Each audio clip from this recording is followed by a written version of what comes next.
Shalom Elohim, Bapak Ibu dan teman-teman semua, puji Tuhan kita berjumpa kembali dalam program Kasihan Iman yang sangat memberkati kita semua.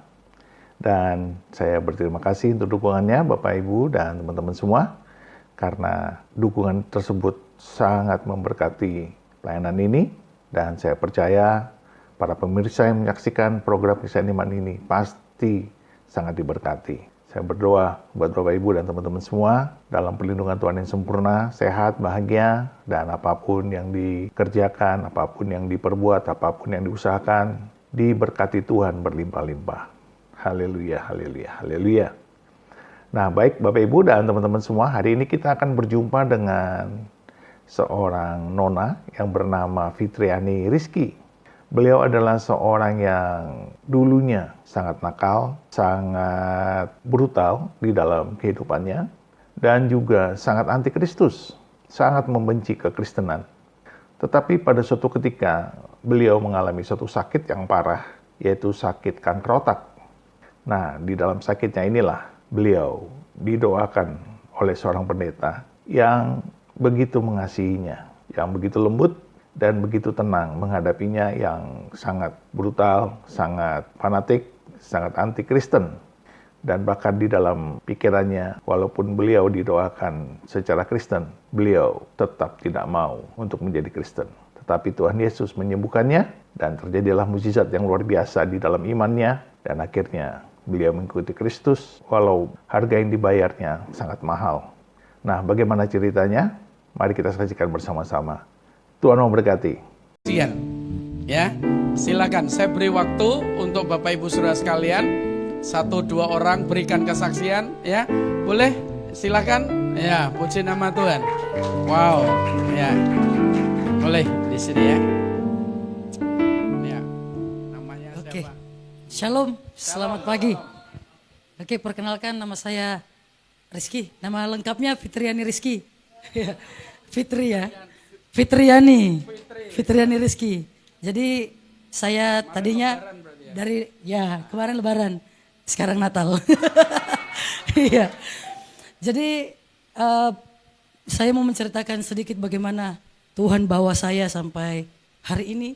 Yang dulunya saya itu mau mati terus, bunuh diri terus kerjanya.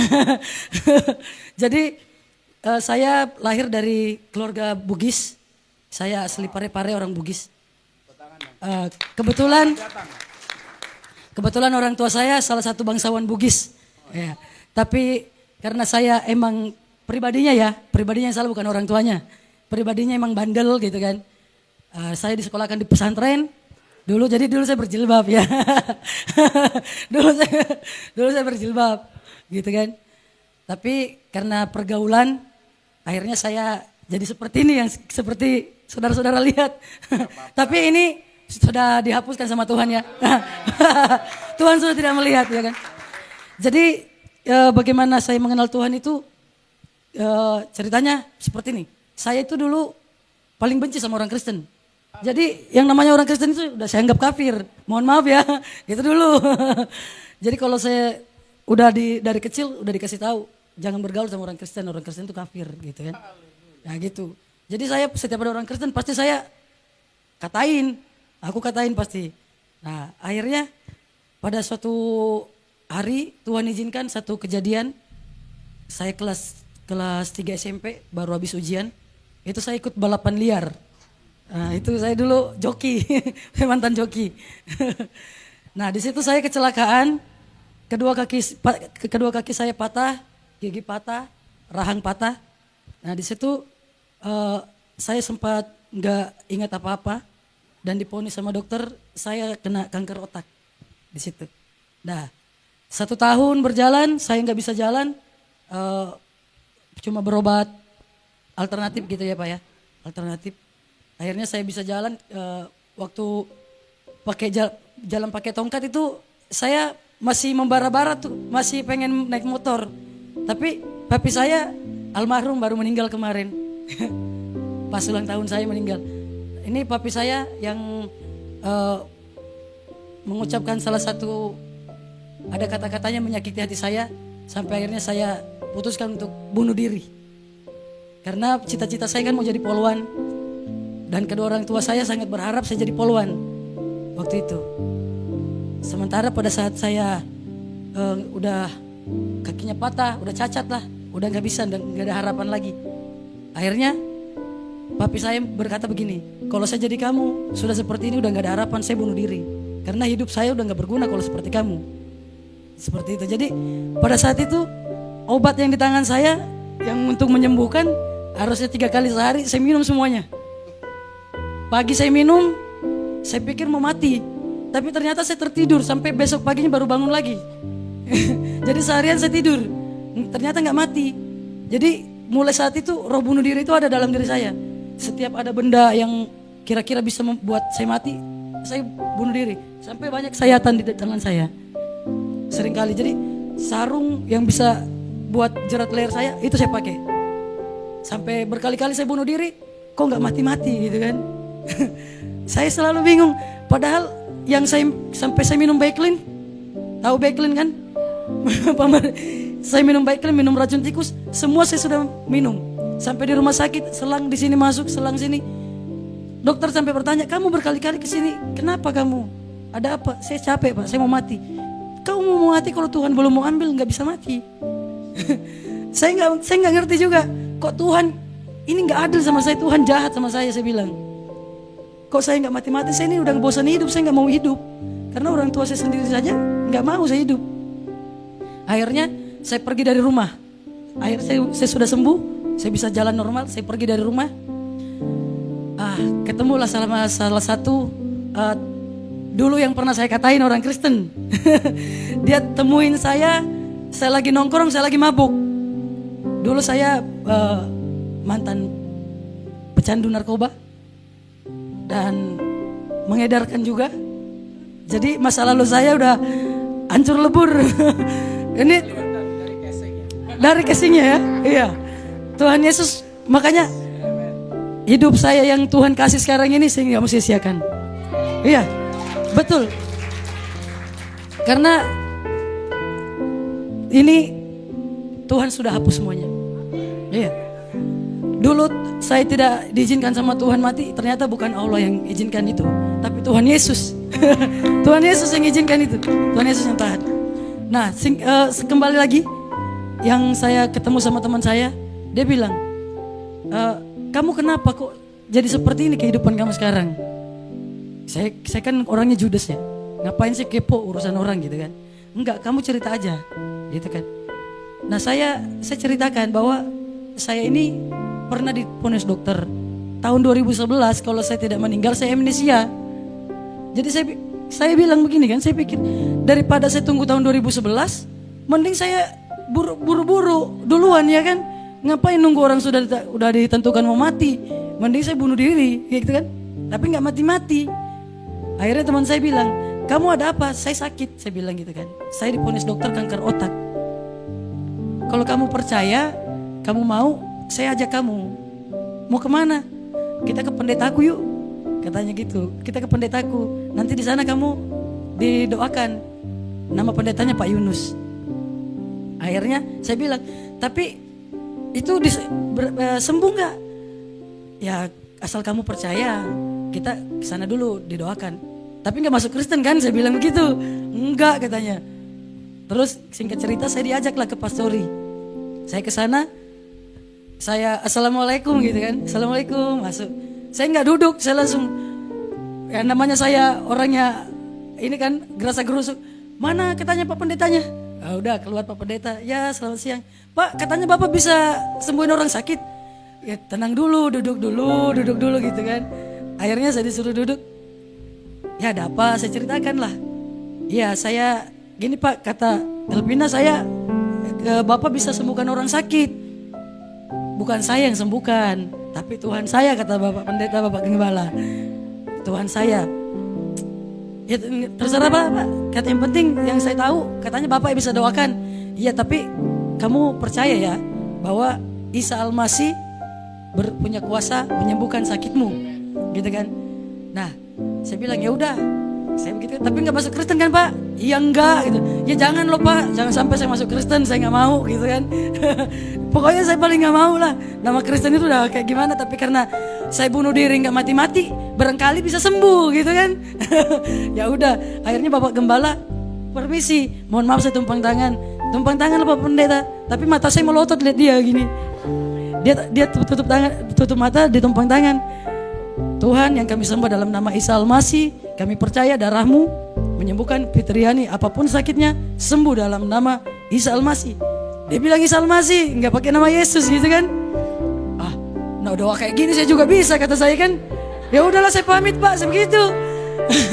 Udah Pak, terima kasih. Doa kayak gini saya juga bisa. Saya kayak gitu kan. Ternyata doa seperti itu berkuasa. Iya, berkuasa. Saya yang pemabuk, lagi mabuk, doa itu terngiang-ngiang. Doa itu terus, saya lagi mabuk ini. Saya lagi mabuk, teman saya lagi udah muter itu minum tuh. Saya lagi mabuk, tapi setengah sadar, kok doa itu terulang-ulang terus. Tapi Isa Al-Masih terganti Yesus gitu kan. Aduh, ini yang tadinya mabuk jadi sadar gitu kan. Tanpa saya sadari, itu kaki saya melangkah sendiri ke pastori. Saya sendiri yang datang, Pak, saya mau didoakan lagi Pak. Gitu. Nah, yang tadinya saya itu kalau sakit kepala, orang dewasa bisa injak kepala saya nggak berasa. Kalau saya sakit kepala, darah keluar dari sini, darah. Itu setelah berkali-kali berulang kali saya datang sendiri, udah nggak minta ditemenin. Saya datang sendiri ketagihan. Doa yang seperti itu kan. Tapi semenjak didoakan itu saya nggak pernah merem. Saya selalu perhatikan matanya Bapak. Itu Bapak Gembala, dia tutup mata begini kan. Tapi saya melotot aja liatin. Tapi pikiran saya main. Ini kok dia berdoa kayak yakin banget gitu kan. Akhirnya setiap saya pulang, doa itu selalu saya ucapkan sendiri. Puji Tuhan, pada saat waktunya saya check up, saya kontrol, dokternya bingung. Dokternya bingung. Maaf Mbak, ini saya yang salah diagnosa atau ada mujizat? Ada apa dokter? Ini kok sel kankernya nggak ada katanya. Wah, saya bilang wah hebat pendetanya. Di situ kan saya belum tahu kalau itu Tuhan Yesus ya. Paham saya pendetanya yang hebat. Wah hebat pendetanya, saya mau masuk Kristen hari ini juga. Saya datang ke pastori. Pak, hari ini saya mau masuk Kristen. Kenapa? Saya sembuh Pak, nggak ada kanker. Itu bukan pekerjaan saya. Itu Tuhan Yesus katanya. Wah, sejak saat itu saya bilang Tuhan Yesus luar biasa. Jadi saya dijadwalkan untuk dibaptis, ternyata bocor ke keluarga saya. Nah, di sini awalnya ini saya dicambuk ini. Saya dijadwalkan mau dibaptis, saya dipastori kan, karena biar saya nggak terlambat, takutnya saya nggak bisa datang, jadi saya nginep di pastori. Kebetulan dari mulut ke mulut terdengar lah, karena keluarga saya di Parepare, orang tua saya itu cukup terkenal ya. Kalau disebutkan namanya, apalagi di daerah pelabuhan, nggak ada yang nggak kenal. Iya, jadi disebutkan namanya, anaknya Basri Tajang mau dibaptis nanti hari Minggu. Terdengar, akhirnya kakak saya sama papi saya almarhum datang dengan motor, dia geruduk. Datang ngamuk di pastori. Siapa yang mau baptis anak saya katanya? Bawa balok. Gembalanya keluar, "Maaf Pak, ada apa? Anak saya mana? Kamu jangan mau seenaknya anak saya mau dikristenkan ya." "Bapak tenang dulu," seperti biasa gayanya. "Tenang dulu Pak, duduk dulu, duduk.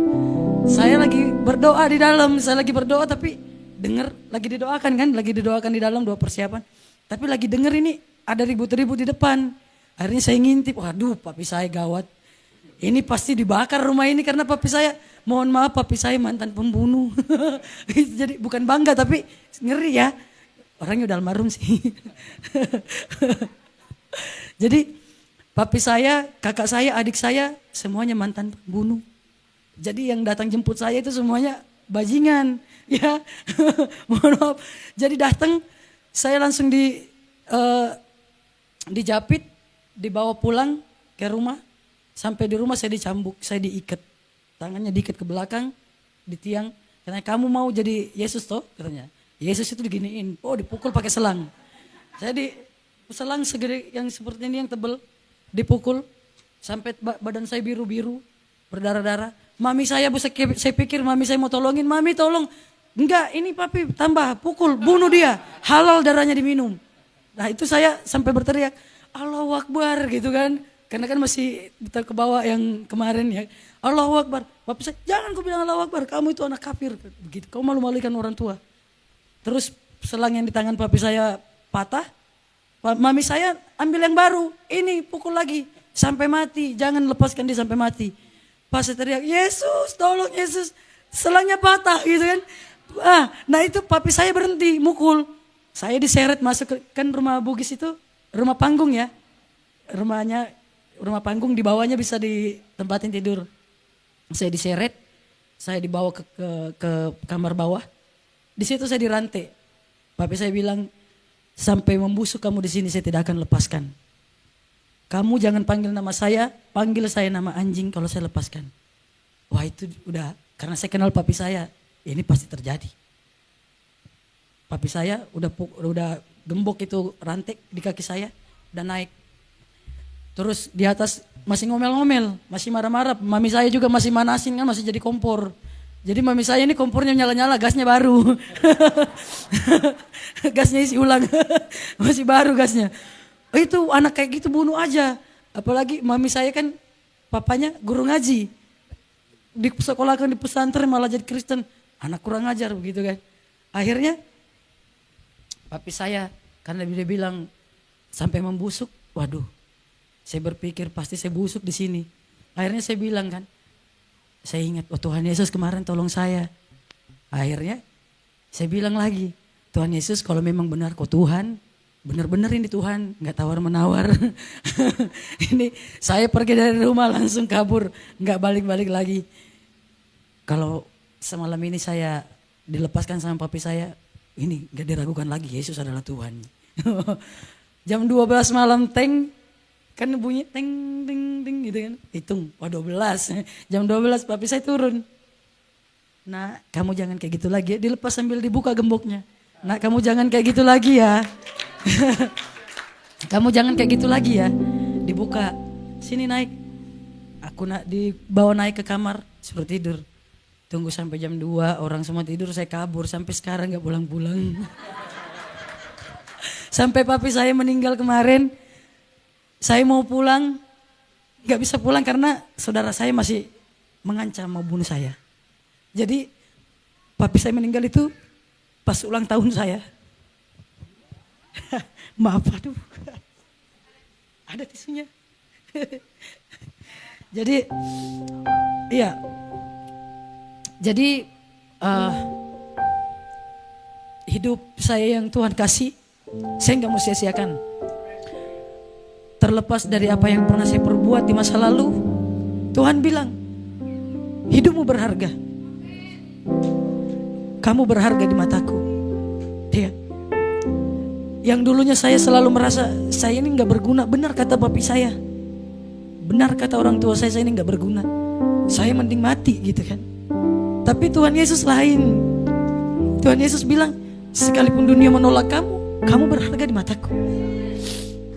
Makanya saya setiap hari saya selalu rindu apa nih yang harus saya lakukan untuk menyenangkan hati Tuhan.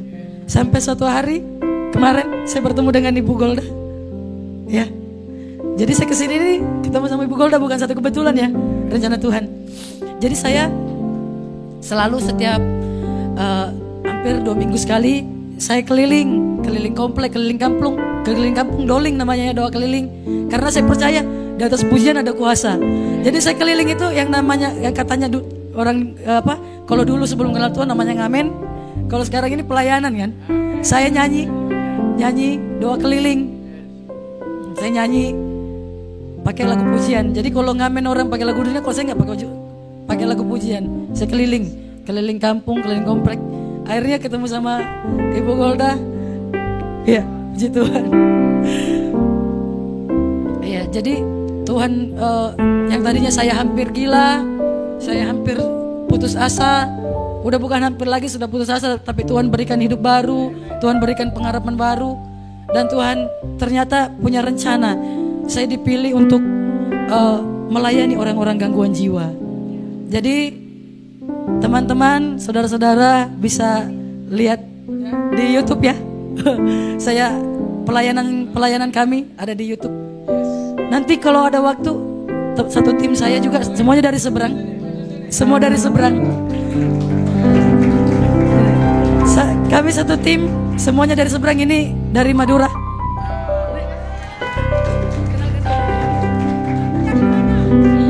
Betawi. Salam. Apa ya? Kalau saya dari Madura, Madura Arab. Iya. Madura, Bangkalan. Iya, tapi besar di sini. Papa yang di sana gitu. Iya, Sekelangkeng. Gitu. Sama saya juga satu tim pelayanan ODGJ dari 2014.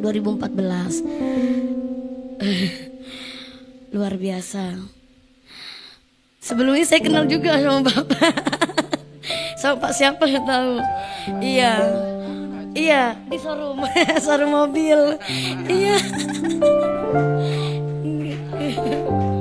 Luar biasa. Iya. Jadi udah itu aja yang gue omongin. Ini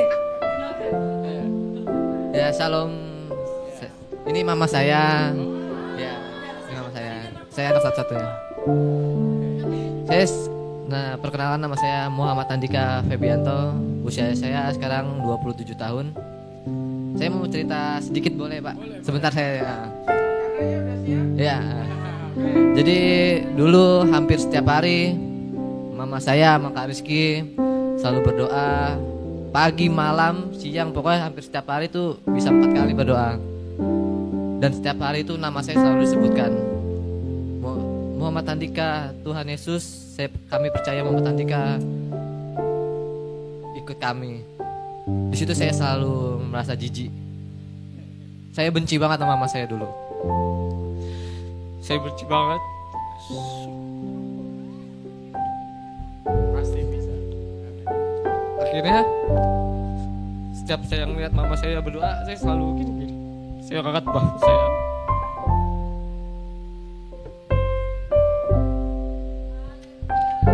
Pasti bisa, Muhammad. Saya selalu dibuat, saya merasa cacat di situ. Saya dibuat merasa cacat. Akhirnya mama saya dalam 1 tahun sakit 5 kali, masuk rumah sakit dalam 1 tahun, tapi gak ada penyakitnya. Di situ saya berdoa, kalau memang Yesus Tuhan, saya minta mama saya sembuh detik ini juga, maka saya akan masuk Kristen. Tapi Tuhan gak kasih ternyata.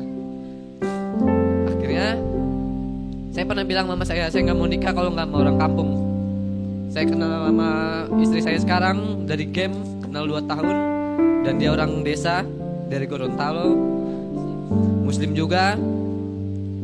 Dia pakai cadar.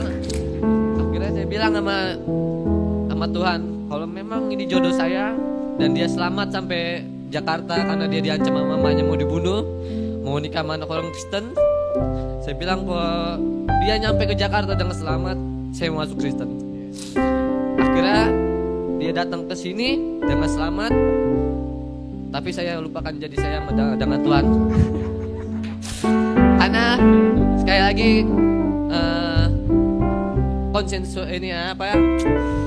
konsekuensi sama sosial, karena teman-teman saya anak majelis semua. Jadi saya di situ mikir kalau saya Kristen saya malu. Saya takut, saya nggak mau nanti saya berantem karena cuma kayak dibully tentang agama.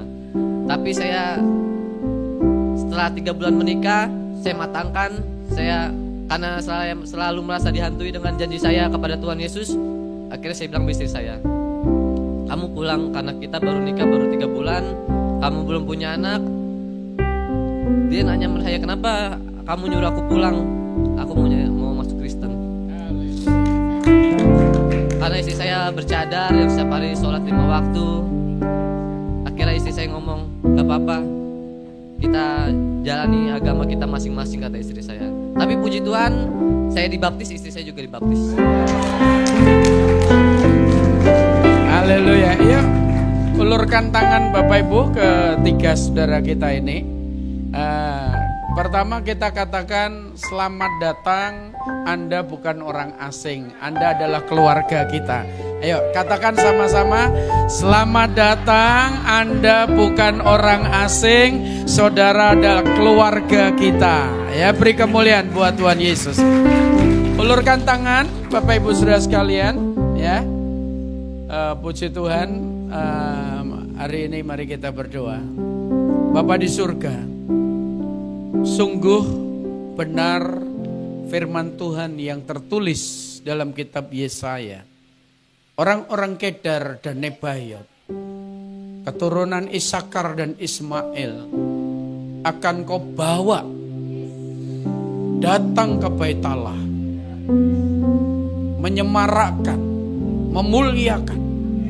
Sungguh benar firman-Mu berkata bahwa orang-orang yang terpanggil terdahulu akan menjadi ke belakang.